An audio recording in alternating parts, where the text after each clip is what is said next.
Welcome to Taking Stock for the weekend in 12th of August 2022, where myself, Tim Lincoln, and our Head of Research, Kien, Trinh, stream to you all things share market. I hope you're all well. But just before we get started, just a reminder that everything we share today is of a general nature, as of course we haven't taken into account your personal situation or needs. And all of the data and performance figures that we also share is of an historical nature, so therefore should not be relied upon as a guide for future performance.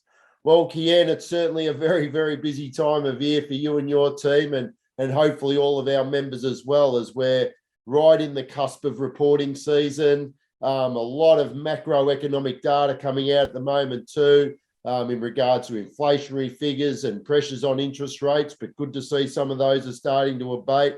And the really exciting thing is we're seeing this wonderful rebound now in our growth quality stocks against value. And that's occurring both here and in the US. And of course, what's going on here and in the US, as we just touched on, is reporting season. But this growth or this rebounding in growth stocks, Ken, is super exciting. And the chart shows the ratio between growth and value stocks in Australia and how much it's actually risen since June. And this means growth is currently outperforming value quite strongly. Tell us more. Yeah, Tim, growth stocks have been sold down heavily over the last few months and earnings have been holding up. So the volatility has certainly created that opportunity, Tim. And the US reporting season has fared better than expected. According to FactSet, you had 75% of US companies were able to meet or beat expectations, and hopefully that's going to flow through into our reporting season. And given the US comprises many tech and healthcare stocks, this suggests that growth and quality companies have maintained net profit margins despite rising inflationary costs. And you can see the impact of the reporting season with the chart on screen, which compares the US S&P 500 index in blue with the 12-month forecast trend in earnings in black. And despite the cost pressures, earnings have held up relatively well. And then a similar picture is emerging across the Australian share market as well. We are a resource-driven market, and despite falling commodity prices over the last few weeks, earnings expectations have also held up relatively well here as well. And from an active risk standpoint, we are seeing signs of easing pressures in the global supply chain. Oil prices, they are now trading around $90 per barrel. Meanwhile, the release of the US inflation data this week showed a slowdown in the consumer price index print for July at an annual rate of around 8.5%. And here in Australia, consumer inflation expectations for August have fallen to 5.9% from 6.3% in the previous month. And that's according to the latest data from the Melbourne Institute. So the easing of supply chain pressures can be seen on the chart on screen, which shows the recent decline in the global supply chain pressure index, and that's compiled by the Federal Bank of New York. Okay, so many positive components there contributing to this rising confidence in growth style investing, but also, Kien, we also should point out that the income stocks are also holding up beautifully as well. And as companies report good results, but we can't become complacent in this environment, can we, Kien? With rising debt costs over the past month, we've witnessed a few bankruptcies especially obviously in financially unhealthy businesses, companies that fail Golden Rule 1. And a couple of examples of those failures have been debt collection agency Collection House, gold miner Wiluna Mining, and marketing service provider Avato. These companies have been burdened with much higher debt levels, as indicated under our TLTAI ratio or gearing ratio within the table of ratios in Stock Doctor, and also weak operating cash flows. It might be either one of those two highly sensitive ratios that do indicate to company susceptibility, especially in that rising interest rate environment. And now turning to some star stock highlights for the week, Kien. Many members have been questioning how rising interest rates and weaker housing prices can impact online retailer and online platform REA Group. What are your observations there? Well, Tim, over financial year 22, listing volumes, they gained 11%. And that drove a stabilization in the return on equity at 33%, and also helped the company maintain net profit margins at 35%. But normally, weaker house prices should correlate to lower listing volumes. Together with rising operating costs, you would expect these factors to weigh on the outlook for REA Group. However, earnings growth is expected to remain strong over the next 2 years, and the company has a few levers to reduce its earnings sensitivity to the weakness in the housing market. Firstly, having a dominant market position allows REA to lift prices without affecting demand too much. Furthermore, in a challenging sales environment, real estate agents may be more prone to pay for higher tiered products, what we call depth, to improve the chances of selling houses. Yeah, been a great company for a long, long time, haven't they, REA, Kien? And members who have invested in them for the long term have done incredibly well. And the great news is that those members who have been using SD Max or SD30 TSR, who have been out of the stock for a little while, can now get back in because SD Max and SD30 TSR have re-triggered entry points. So great stuff, Kien. But meanwhile, for income investors, we had a great result from borderline star growth stock and star income stock, Commonwealth Bank. In June, the market was very concerned about the impact of rising interest rates and the negative impact this could have on the banks. This could lead to a slowdown in home loan growth and a rise in bad debts. But the bank defied these odds. How did they do it, Kien? Yes, Commonwealth Bank, they maintained their return on equity at 12.7%, and that was on the back of a 6.8% rise in lending volumes. And bad debts were also well under control, with only about 0.5% of their loan book being over 90 days late in payments, or what they call in arrears. However, we need to be mindful that the full impact of rate rises, which began in May, hasn't really been fully accounted for, so we will closely monitor the banks in coming months. Remember, banks can also benefit from rising interest rates by delaying the increase in the deposit rate they pay to customers, thus expanding their net interest margins. For now, though, the dividend yield at 5.8% appears sustainable, with an unstretched payout ratio at 71%, and the stock goes ex-dividend on the 17th of August. And on to another large cap Aussie company, Kien. It was reassuring to see Telstra lift its dividend for the first time in 8 years. How did they manage that? Yeah, the dividend increase was supported by strong performances across its mobile division and also lower expenses from its 2022 cost out strategy. And over the year, Telstra has divested its towers business and also formulated an attractive leasing arrangement with TPG Telecom. And these decisions should help sustain free cash flow as NBN receipts cease, and also help the company maintain its 16 cents per share dividend, which translates to a healthy gross dividend yield of around 5.7%, Tim. Oh, very nice, Kien. And the stock goes ex-dividend on the 25th of August. And I also note, Kien, that Telstra's CEO, Andy Penn, will be stepping down and replaced by CFO, or Chief Financial Officer, Vicky Brady.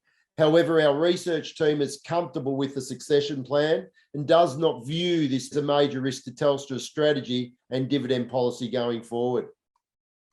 And there are other results over the week, so remember to refer to our key updates page for our analysis. And heading into the peak of this reporting season, you can view the upcoming Star Stock announcements in our corporate calendar as well. But a few interesting names next week include GUD Holdings, CSL, we've got Pro Medicus, Codan, and also Cochlear as well. Meanwhile, Genworth Mortgage Insurance, Commonwealth Bank, and also GUD Holdings are expected to go ex-dividend.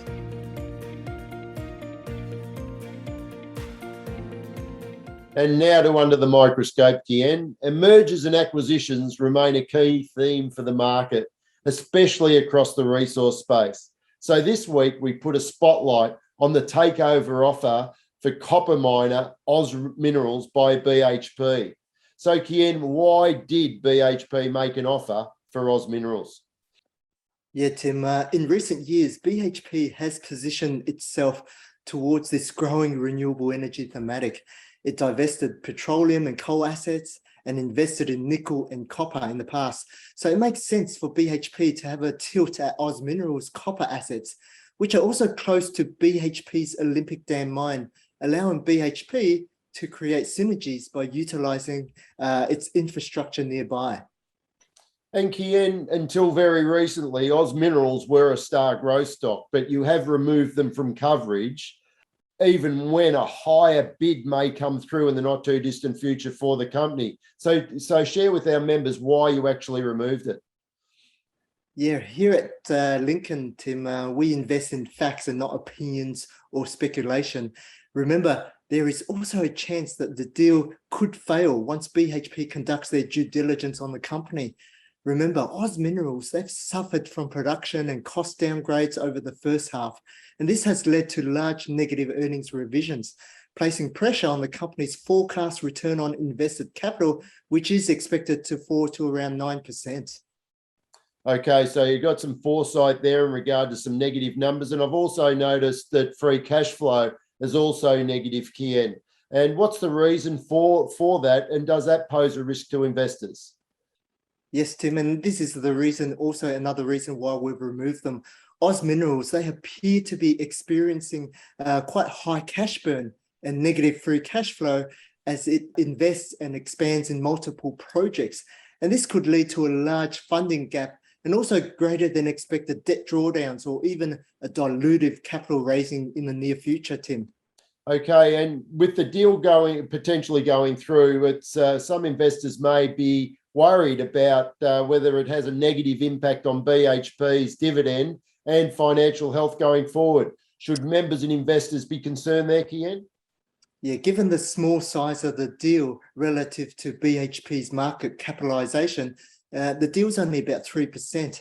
So we don't anticipate an impact to BHP's financial health, especially with its strong cash flows.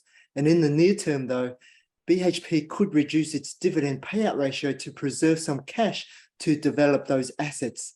But despite this, BHP's forecast yield of around 12% has a significant margin above the market in the event that this does happen.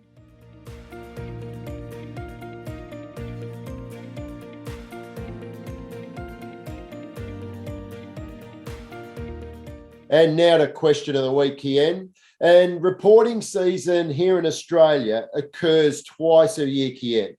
And as mentioned, we are right now in the thick of our annual reporting season, which is the most important period of the year for Stock Doctor members to be actively managing their portfolios.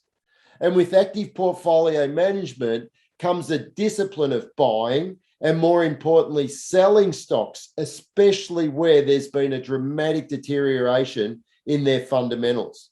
So, Kien, how does Stock Doctor assist our members to make those decisive sell decisions?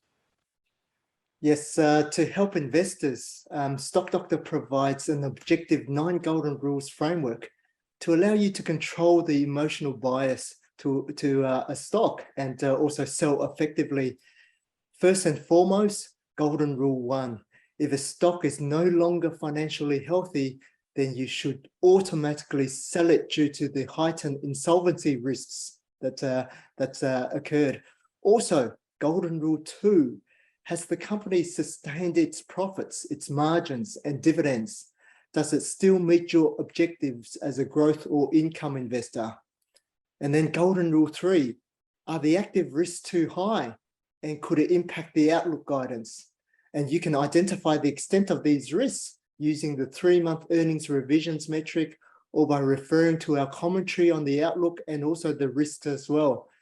Also, pay attention to the number of consensus coverage here to understand the reliability in the outlook metrics. And under Golden Rule 4, Kien, keep an eye on SD Max or SD30 TSR to see if those particular indicators may have triggered. And also keep an eye on short interest to understand the level of bearish sentiment that may be occurring amongst fund managers. Under Golden Rule 5, have a look to see if the stock is trading at a steep discount or premium to its consensus price target.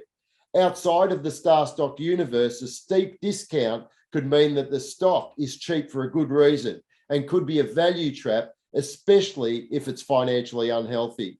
under Golden Rule 7. You can also monitor the change in management holdings, length of leaders' tenure, and the level of remuneration relative to shareholder outcomes. Golden Rule 8, price-sensitive announcement, helps you act on negative news, especially if it's a profit downgrade. And Warren Buffett always endorses the importance of having a sound intellectual framework to base confident, informed decisions from Kien. And we love to think that Stock Doctor goes a long way to providing that sound intellectual framework through our 9 golden rules to our members. Well, that concludes another week of Taking Stock, Kien. Wonderful sitting here having a chat with you again during this incredibly important time of year. It's been a pleasure, Tim. And those company results are coming through quite well, especially with the cost inflation that's occurring. And we're seeing those quality companies really shine in this reporting season, Tim. And I think that's the thing, isn't it, Kien? There's so many influences out there at the moment that can be quite disruptive from an economic and company fundamental perspective. All the more reason when things are quite volatile and there's a lot of economic uncertainty around the world that we do really focus in on those high quality companies and construct our portfolios from there with discipline and make those buy and sell decisions accordingly. Well, with reporting season in full swing, hopefully those of you who have been tuning in to Lincoln Live on a Monday morning are getting great value out of that. And we'll be back in front of you at 10 a.m. this Monday morning again with Matt Schwartz, Kien, Rob Manfrey and myself. So hopefully you can tune into that. But just to reiterate, quality growth stocks are back in favour with the inflationary pressures easing, which is fantastic. But rising debt costs means that financial health will be more important than ever. As interest rates rise, those companies that have got stressed balance sheets will really come under a lot of strain. And with the objective framework in front of you to make informed decisions during reporting season, hopefully you all get really dedicated to get your portfolios into tip-top shape. Okay, with that said, let's smash into our portfolios and see what's happening for today. Have a happy, healthy and prosperous week.